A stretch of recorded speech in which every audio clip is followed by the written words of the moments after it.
આપ સર્વોને હેતપૂર્વક જય શ્રી સ્વામિનારાયણ। આજની સત્સંગ કથા વાર્તા નિજ મંદિર સાવરકુંડલા પવિત્ર ધનુર્માસ અંતર્ગત આજની સત્સંગ કથા વાર્તામાં આપણે શ્રીમદ સત્સંગી જીવનની કથા સાંભળશું। પ્રકરણ 4 અધ્યાય 25 સુવ્રત મુનિ કહે છે કે, હે રાજન, શ્રી હરિના દર્શન કરવામાં ઉત્સુક બનીને હજારો નગરવાસીજનો નગરની બહારના ભાગમાં બિરાજમાન ભગવાન શ્રી હરિના નિવાસ સ્થાને આવ્યા ને દર્શન કરી પરમ આનંદ પામ્યા।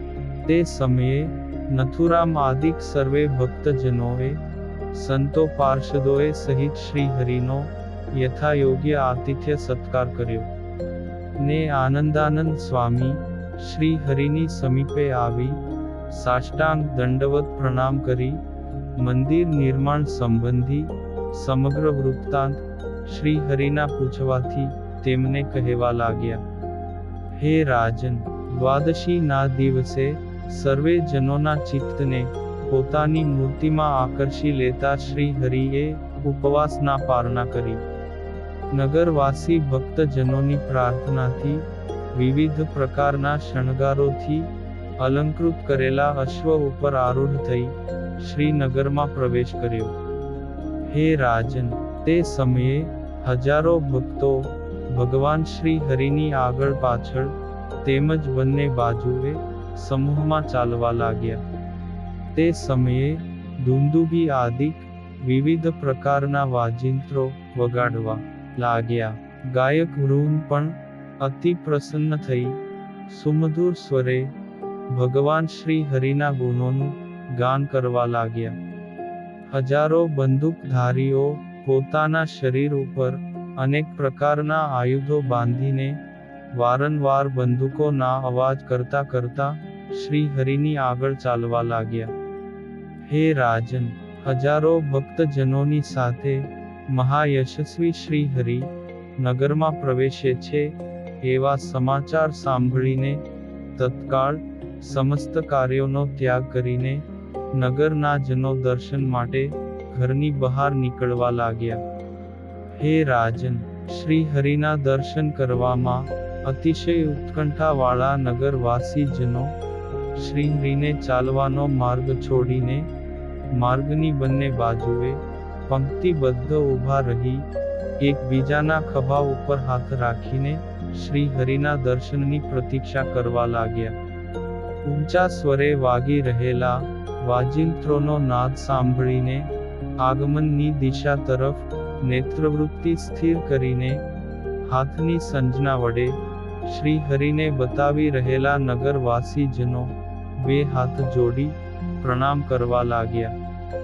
હે રાજન, રાજચિહ્નો વાળા શ્વેત છત્રથી અને બંને બાજુ ઢોળાયેલા ચામરોથી વિરાજમાન તથા નગરવાસીજનોને પોતાની મૂર્તિમાં આકર્ષિત કરી રહેલા શ્રી હરિ વિવિધ પ્રકારની શોભાએ યુક્ત શ્રીનગરને નિહાળવા લાગ્યા। તે સમયે શેરીઓમાં સુગંધીમાન જળના છંટકાવ કરવામાં આવ્યા હતા। રાજમાર્ગ તથા ચોતરાઓમાં ગજમદના જળનો છંટકાવ કરવામાં આવ્યો હતો। 5 પ્રકારે મંગલ દ્રવ્યોની સાથે સુવર્ણના કુંભ તથા કેળના સ્તંભ તેમજ શેરડીના દંડથી ઘરના આંગણાઓ શણગારવામાં આવ્યા હતા। સૂર્યના કિરણોથી શોભતા વિશાળ મહેલોની પંક્તિબદ્ધ શોભાથી દર્શને આવેલા દેવતાઓને પણ આ આપણું સ્વર્ગ છે કે શું એવો ભ્રમ પેદા થતો હતો। અગર, ધૂપ, દીપ અને ધ્વજા પતાકાથી જાણે પોતાને આમંત્રણ આપતું હોય ને શું એવું તે શ્રીનગર શોભી રહ્યું હતું। હે રાજન, શ્રીનગરમાં પ્રવેશ કરી રહેલા શ્રી હરિના સર્વે નગરજનો દર્શન કરવા લાગ્યા। તે સમયે પૂર્ણિમાના ચંદ્રમાની સમાન શોભી રહેલા અને મંદ મંદ હાસ્ય કરતા શ્રી હરિ સુવર્ણના દંડવાળા છત્ર ચામરોથી યુક્ત કોઈ રાજા મહારાજા જાણે પધારી રહ્યા હોય તેવી શોભાને ધરી રહ્યા હતા। આવા ભગવાન શ્રી હરિના દર્શન કરવાની અતિ ઉત્કંઠાવાળી સ્ત્રીઓ ગૃહ કાર્યનો ત્યાગ કરીને ઉતાવળમાં વસ્ત્રો તથા આભૂષણો ઉલટા સુલટા ધારણ કરી મહેલના ઝરૂખા ઉપર ચડી અટારીએથી કિકિટશે દર્શન કરીને પ્રણામ કરવા લાગી. હે રાજન, બજારોમાં રહેલા વેપારીઓ પોતાના વેપારના કામકાજનો ત્યાગ કરી શ્રીહરિ ઉપર ભક્તિભાવ થવાથી ભક્તોની જેમ નમ્ર થઈ અનેકવિધ ઉપચારોથી શ્રીહરિનું સન્માન કરવા લાગ્યા. બ્રાહ્મણો પણ અક્ષત, ચંદન તથા પુષ્પોના હાર અર્પણ કરી તથા પ્રણામ કરી શ્રીહરિની પૂજા કરવા લાગ્યા. અને જે મધુર કંઠવાળા વિપ્રો હતા તે ઉચ્ચ સ્વરે સામવેદના મંત્રોનું ગાન કરવા લાગ્યા.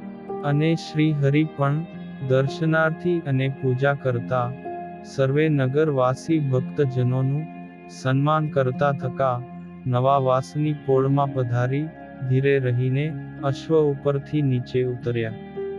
હે રાજન, પછી શ્રીહરિ આનંદાનંદ સ્વામીનો હાથ પકડીને નૂતન મંદિરને ચારે તરફથી નિહાળી શિલ્પીઓની પ્રશંસા કરવા લાગ્યા. ને મંદિરની સમીપમાં ભક્તજનોની સભાને મધ્યે 2 ઘડી સુધી પાટ ઉપર બિરાજમાન થયા. ને કહેવા લાગ્યા કે આ શ્રીનગરમાં આવડું મોટું સુંદર નવ્ય ભવ્ય મંદિર શ્રી નરનારાયણ દેવની ઈચ્છાથી જ થયું છે. આ પ્રમાણે કહેવા લાગ્યા. પછી પ્રતિષ્ઠા વિધિ કરવામાં પવિત્ર બ્રાહ્મણોએ પ્રાણ પ્રતિષ્ઠા વિધિના સર્વે શુભ ઉપચારો નગરવાસી ભક્તજનોની પાસે એકત્ર કરાવ્યા. ભગવાન શ્રી હરિ નગરની બહાર પોતાના નિવાસે પધારી ઊંચા સિંહાસન ઉપર બિરાજમાન થયા. અને સાંજનો સમય થયો ત્યારે નગરવાસીજનો શ્રી હરિના દર્શન કરવા આવ્યા. તે નગરના રાજા પણ ભગવાન શ્રી હરિના દર્શન કરવા માટે પ્રતિદિન આવતા. અને શ્રી હરિની આગળ દાસ ભાવે 2 હાથ જોડીને ઊભા રહેતા હતા. શ્રી હરિ પણ તેમનું યથાયોગ્ય સન્માન કરીને આનંદ પમાડતા. અને તે રાજા પણ શ્રી હરિને યથોચિત માન આપીને સત્કાર કરતા. તે સમયે શ્રી હરિએ તેમને અર્પણ કરેલા ભૂમિદાનની ખૂબ જ પ્રશંસા કરી. ત્યારે તે કહેવા લાગ્યા કે હે પ્રભુ, તમારે જે કાની કામકાજ હોય તે મને કહેજો, હું તમારો સેવક છું. આમ કહીને પોતાના નિવાસ સ્થાને ગયા. હે રાજન, પછી સંતોના શ્યામ ભગવાન શ્રી હરિએ નામ સંકીર્તન કરાવી નગરવાસીજનોને રજા આપી. અને પોતે પોતાના ઉતારે આવીને સંજ્ઞા વિધિ કરી. હે રાજન, પ્રતિદિન ભક્તોની સભામાં હરિ મંદિર કરવા રૂપ પૂર્ત કર્મનો મહિમા કહેતા શ્રી હરિને 6 દિવસ પસાર થયા. તે 6 દિવસ દરમિયાન અનેક ચરિત્રો કર્યા. તેમાં નગરવાસી ભક્તજનોએ શ્રી હરિને ગીત વાજિંત્રોના મધુર ધ્વનિ અને કીર્તનોના ગાન સાથે પોતાના ઘેર પધરાવી પૂર્ણ કામ થયેલા તેમણે અનેક પ્રકારના ઉપહારો અને દ્રવ્યોથી શ્રી હરિનું પૂજન કર્યું. ભગવાન શ્રી હરિ પણ સર્વે મનુષ્યોને સંતોષ પમાડી તેમણે અર્પણ કરેલા પત્ર અને જળને પોતાના હસ્તકમળથી ગ્રહણ કરીને સર્વે જનોને ધર્મ માર્ગમાં પ્રવર્તાવ્યા. હે રાજન, નર નારીઓના સમૂહો શ્રી હરિના દર્શન કરવા માટે વિવિધ ગામ તેમજ નગરમાંથી પ્રતિદિન ત્યાં આવવા લાગ્યા.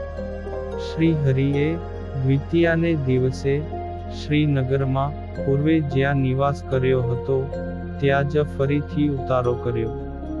હે રાજન, વિધિને જાણતા વિપ્રોએ પ્રતિષ્ઠા વિધિમાં સ્વસ્તિ વાચન પૂર્વક ગ્રહ યજ્ઞ કરીને પહેલે દિવસે જ અધિવાસનું અનુષ્ઠાન કર્યું.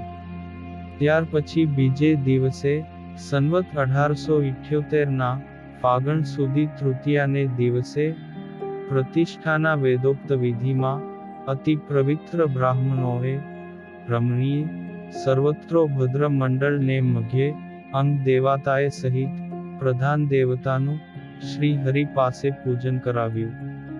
વૈદિક વિપ્રોએ શ્રી હરિ પાસે વિધિપૂર્વક નર નારાયણ દેવની પ્રતિષ્ઠા કરાવી અને વેદ મંત્રોથી મહાપૂજા કરાવી. તે સમયે તાલીઓના ધ્વનિ સાથે બ્રાહ્મણોના વેદ મંત્રોનો ધ્વનિ ગીત વાજિંત્રોની સાથે મળી દશેય દિશાઓમાં વ્યાપી ગયો. શ્રી હરિએ નરનારાયણ દેવની આરતી ઉતારી તેમની સામે દ્રષ્ટિને સ્થિર કરી 2 ઘડી પર્યંત એમને એમ ઊભા રહ્યા. તે સમયે દર્શન કરનારા જનો શ્રી નરનારાયણ દેવની બંને મૂર્તિઓને મહાતેજોમય સ્વરૂપે જોઈને પરમ વિસ્મય પામી ગયા. ત્યાર પછી શ્રી હરિએ શ્રી નરનારાયણ દેવને નમસ્કાર કરી બહાર મંડપમાં પધાર્યા અને બ્રાહ્મણો પાસે ભૂત દ્રવ્યોથી સર્વે દેવતાઓને આહુતિ આપીને તર્પણ કર્યું ને પૂર્ણાહુતિનો હોમ કરાવ્યો. શ્રી હરિએ કર્મકાંડના આચાર્ય વિપ્ર તેમજ ઋત્વિજ બ્રાહ્મણોને ઈચ્છિત દક્ષિણા અર્પણ કરી તેમજ દક્ષિણા લેવા માટે આવેલા અન્ય બ્રાહ્મણોને પણ યથાયોગ્ય દક્ષિણા આપીને રાજી કર્યા. અને હવે પછીની કથા વાર્તા આપણે આગળના ભાગમાં સાંભળશું. અત્યારે આપ સર્વોને ભાવથી જય શ્રી સ્વામિનારાયણ.